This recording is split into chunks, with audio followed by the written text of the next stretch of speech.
what's up, family? Good morning to you. And I have to bring some extra energy today as it's the final day of November.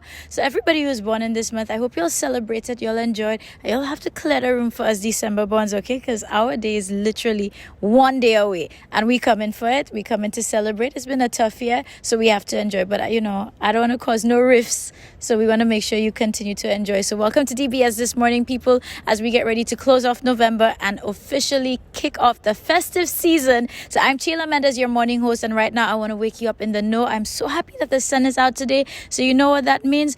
Good vibes only. Please let us take in our morning news highlights. Good morning. Time now for a summary of your top stories. St. Lucia has recorded another homicide, taking the toll to 63 for the year, the highest on record to date. The latest victim has been identified as Nicholas Chisel Justin. He died Friday after sustaining multiple stab wounds during an altercation with another individual. The incident occurred in Castries near the Grosley bus stand around 3 p.m. Emergency services responded to the incident. Personnel from the fire service headquarters responded to a call relating to a physical assault on Darling Road in Castries. The responding officers found a male individual lying on his back on the ground in the presence of bystanders. He was transferred to the ambulance, where an assessment revealed that he sustained penetrating wounds to his body. With the absence of vital signs, CPR was immediately initiated while his wounds were treated. The patient was provided rapid emergency transportation, during which his condition remained unchanged. He was pronounced dead by a medical practitioner at the OKEU hospital. Police are investigating. Meanwhile, the family of the 35-year-old victim has been struggling to come to terms with his sudden and violent death. Because I tired talking to him. Even me sometimes he used to get vexed. He used to get on. And he's a boy that when he drinks rum, he's very troublesome. So how did you feel when you heard about the incident? Well, I really feel bad because the way it happened, I feel bad about it. And you and the rest of the family, how are you guys feeling at this moment? Well, we have to hold on because my daughter cry a lot, and we have to hold on. We have to be strong. Well, when he don't drink, he quietly, but when he drinks, all around, he's very bad. I don't know what come over him. I don't know. Believe me, I cannot tell you this one. Because when you're big man, you on your thing, I don't know. I don't know what come over him. But for me, they had something wrong. I don't know. The victim succumbed to several penetrating wounds about the body after an exchange with another man turned violent.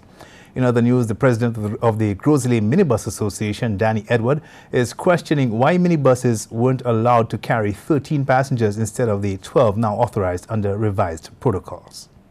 In my view, I was wondering why 12 and not 13. How do they come about with the 12, and how are we going to fit 12 passengers? Because in the past, when we used to carry 13, it's 3 on a seat and 1 to the front. But now I realize the SI said 12. So that is just one query that I have. But we welcome any number of passengers, any increase in passengers, we welcome it. As you know, the festive season is approaching us, and the numbers of passengers on the route has increased. The new rules come into effect from Wednesday. Meanwhile, the Chief Medical Officer is repeating appeals to St. Lucians to avoid large gatherings and to adhere to established COVID-19 safety protocols following the emergence of a new variant of the virus. On November 26, the WHO designated the new variant named Omicron a variant of concern based on the mutations that may impact its behavior. This variant was first reported to WHO from South Africa on November 24, 2021, and to date has been confirmed in the United Kingdom, Canada, Australia, Italy, Germany, Great Britain, Israel, Hong Kong, Belgium, and the Netherlands. Based on the wide distribution of this new variant at this early stage, travel restrictions from countries with confirmed cases would be less effective. So far, the CMO says there is still limited information on the new variant, and it is not clear whether it is more transmissible as compared to other variants. The severity of disease has not been confirmed compared to infections from other variants, and she says, however, there is no information to suggest that the symptoms are different or more severe. And those are your top stories. Thanks for watching. Good morning. Thank you so much for keeping it locked on. And of course, if you're just waking up with us, don't worry. We're going to take care of your household, your family, and of course, yourself. So it's the final day of November. Ask yourself, what are you going to do to make sure that you close November off the right way? I think you're already doing great because you're right here with us. So we're going to keep that track record going, and we have more in store. So please don't go anywhere. We'll be right back.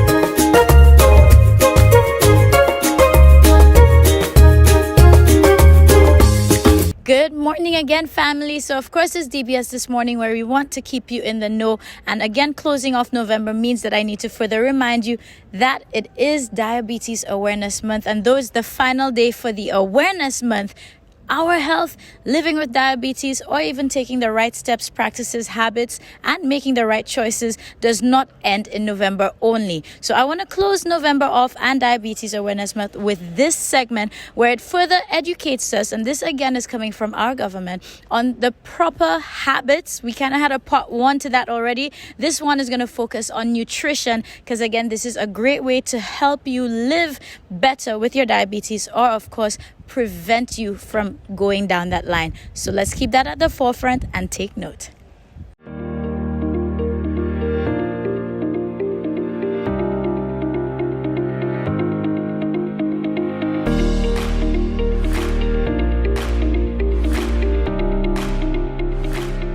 Hi, I am Azealia Glass-George, head of the dietary department at the Owen King EU Hospital. Today's focus is nutrition. The key for healthy living, as well as the prevention and treatment of many conditions, including diabetes, is the ability to incorporate evidence-based advice from a variety of reputable professionals.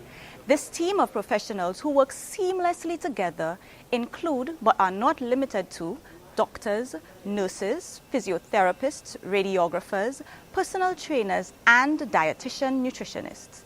The role of the dietitian nutritionist, especially in the care of diabetes, is to ensure that persons can maintain blood sugars in an acceptable range by choosing the right types of foods and drinks in the right portions at the right times.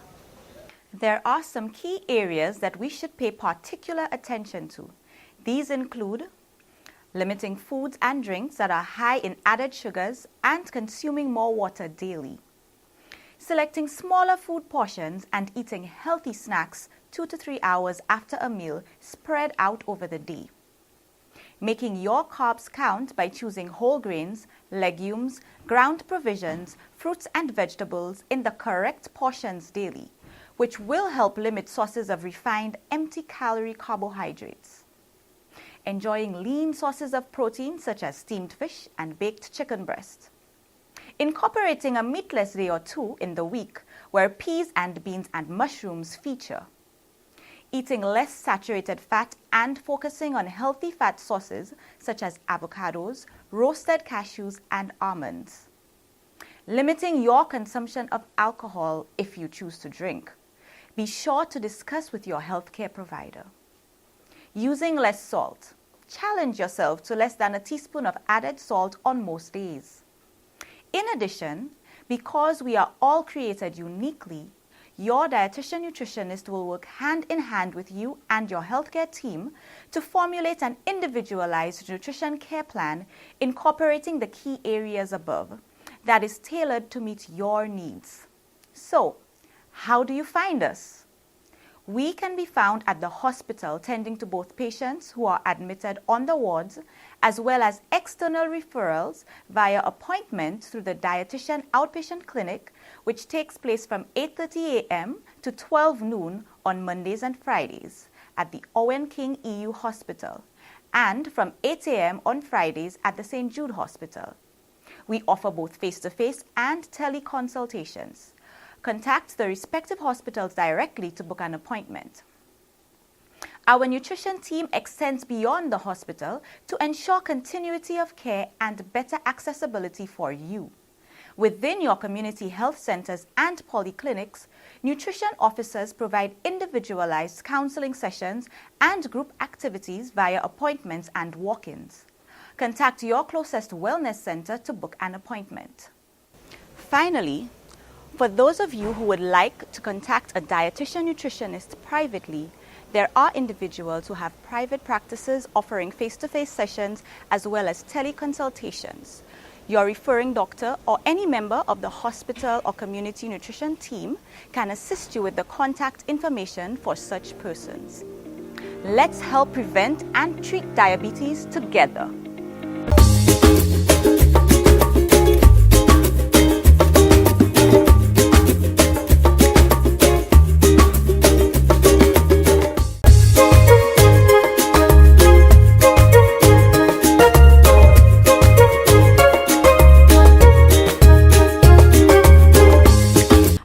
Wake up everybody. At this point in the show, I'm hoping you're not just rolling out of bed, but I'll cut you some slack, even if, because you are locked onto your number one leader. So we're gonna still wake you up the right way with some good vibes and surely to get you in the know. I think right now the word on the street around the world, the news headlines is all about Omicron. We've seen the jokes saying it sounds like Decepticons and Transformers, but guess what? This is still serious business, and without all the gloom and doom and sensationalism, I just want to share some facts as to where we are right now with Omicron, what you need to know, and of course the latest developments the last couple days. So please, this is just a reminder that we should be following protocols. We shouldn't let our guards down. And again, this is not to scare you, but rather to keep us informed and at least know where we're at right now.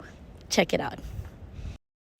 Hi everyone, welcome back to the channel. Now this is a short special video about the newest variant of concerns of the SARS-CoV-2 coronavirus, the Omicron variant. It was first discovered on November 11th in Botswana, and then on the 14th it was identified in South Africa and 2 more cases in Hong Kong later. As of November 25th, more than 100 cases have been identified across the globe and mostly in South Africa. As I make this video, no cases have been identified in the United States. Scientists worry about this variant because it has 32 mutations on the spike protein alone. For comparison, there are only 9 changes in the spike protein in the Delta variant. This Omicron variant does not appear to link to the Delta variant and is likely mutated over time in one individual.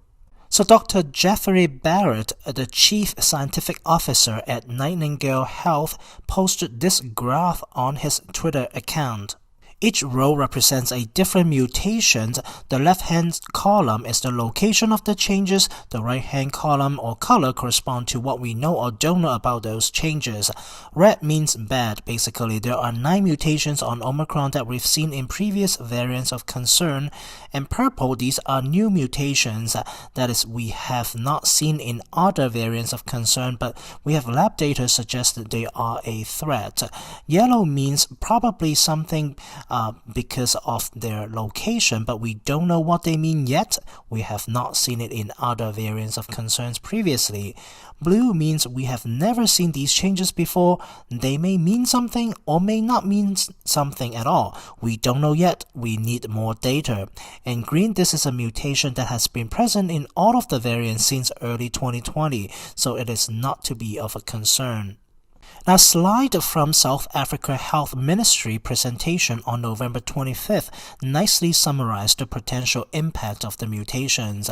Basically, the Omicron variant has mutations that could increase transmissibility and may escape antibodies from either vaccine or infection-induced immunity and increase severity. The Hong Kong authority published a report of the 2 Omicron cases. The first case in Hong Kong was a 36-year-old male fully vaccinated with 2 doses of Pfizer COVID vaccine in May and 2nd dose in June. He was traveling through South Africa from October 22nd to November 11th. Before returning to Hong Kong, he tested negative on a PCR. Now, Hong Kong protocols require him to be quarantined once he landed in Hong Kong, and on November 13th, he tested positive on a PCR. And a person across the hallway from case 1 in the quarantine hotel was also infected with the Omicron variant. He was also Pfizer vaccinated in May and June 2021, and he was tested PCR positive on November 18th. The bad news about this variant is that number one, it is spreading rapidly in South Africa. In just 1 week, the Omicron variant has gone from 1% of all new cases to about 30% new cases in a region called Gauteng. And number two, the viral load from the Hong Kong cases showed extremely high viral load. Now, out of these bad news, there is a small good news is that even though the Omicron variant has so many mutations on the spike protein alone, it still shows up on the current PCR test. That means it can be tracked quickly. Now, so far, we don't know if the Omicron variant can escape our vaccines, and we also don't know if this variant will continue to outcompete the Delta variant like what we are seeing in South Africa. As always, I'll be sure to keep you all updated as we learn more. Now, that is all for this special short video.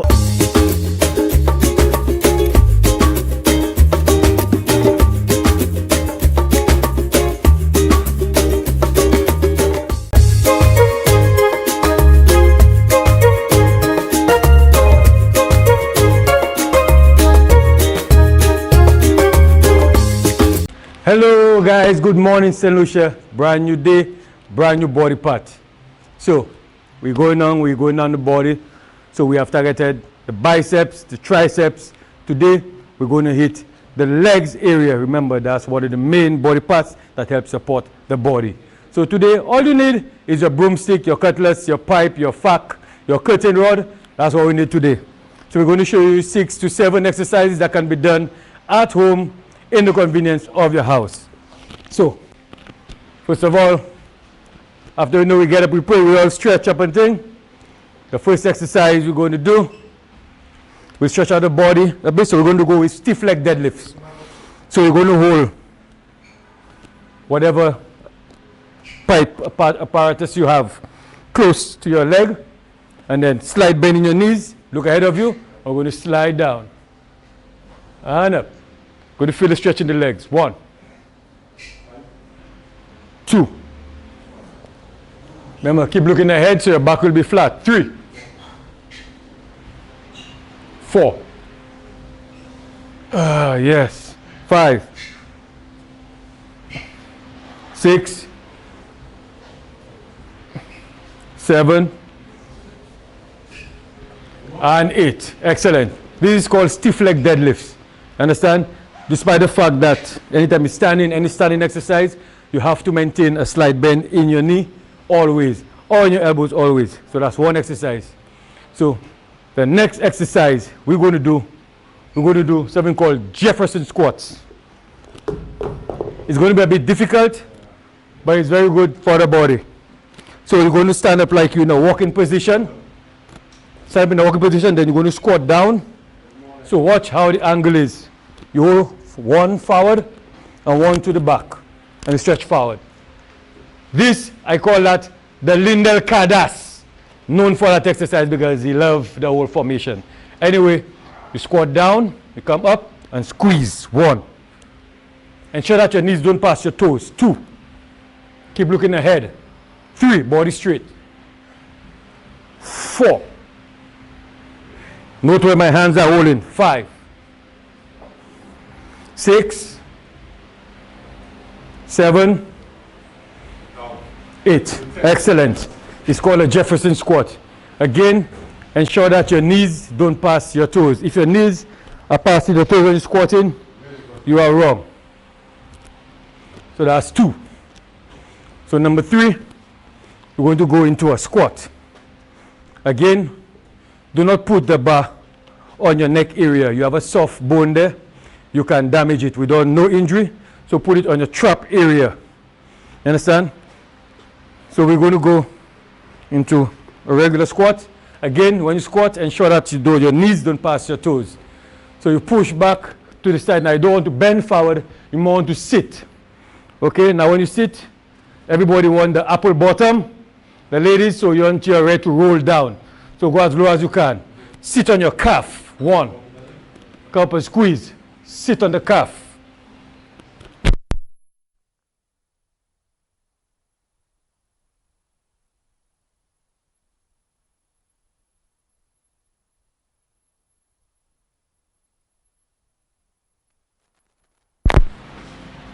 You there?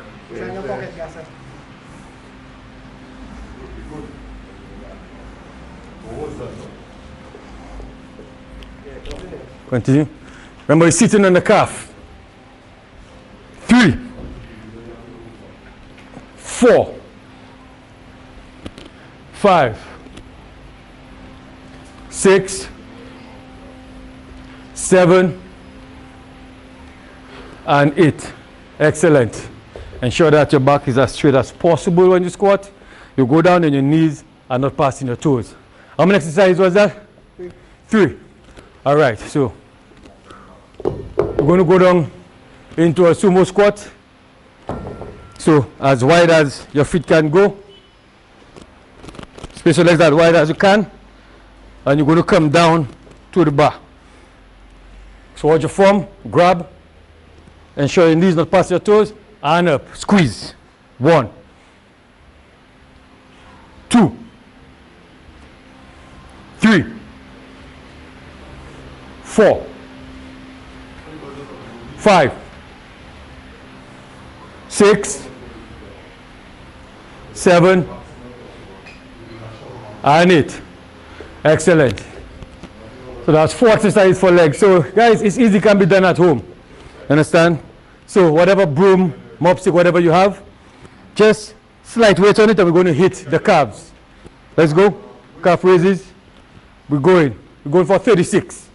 1, 2, 3, 4, 5, 6, 7, 8, 9, 10, 11, 12, 13, 14, 15, 16, 17, 18, 19, 20, 21, 22, 23, 24, 25, 6, 7, 28, 29, 30, 6, 5, 4, 3, 2, 1. Easy exercise. And last but not least, guys, especially you have a light bar there.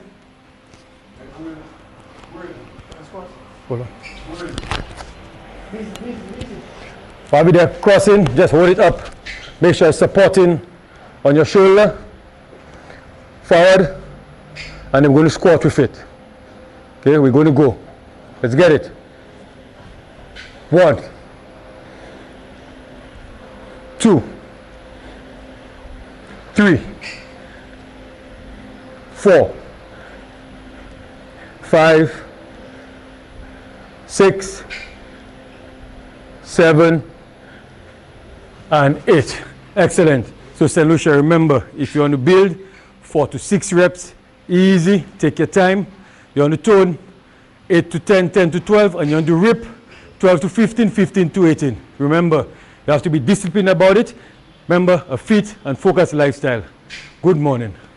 Hey everyone, so thank you so much for joining us this morning. This has been DBS This Morning, your favorite morning show. And again, I hope that you enjoyed your installment of our Bulls Fit lifestyle. He's going to be making his way back on island, so we'll have some fresh shoots coming soon, just in time for the season, and to ensure that we keep our fitness goals whilst we indulge a little bit, because you know that's what Christmas is. It's about the festivity, the season, good food, coming together, meeting people safely. Note while I said safely, masking up, sanitizing, you know the things. I mean, it's been over 2 years already that we're in this, so I think we know what we need to do. So family, once again, just remember, your health is your responsibility. We're closing off diabetes awareness, but that doesn't mean that your healthy lifestyle stops here. So we love you here at DBS. We're opening the festive season. So tomorrow means it's the first day of December. Yes! So all my December bonds, let's just hang in there. We're going to give the November bonds their day to further enjoy. And tomorrow, make sure you tune in, because trust me, it's our month and we have to ring it in grand style. So thank you again for being part of our family, and we'll see you next time on DBS This Morning. Bye.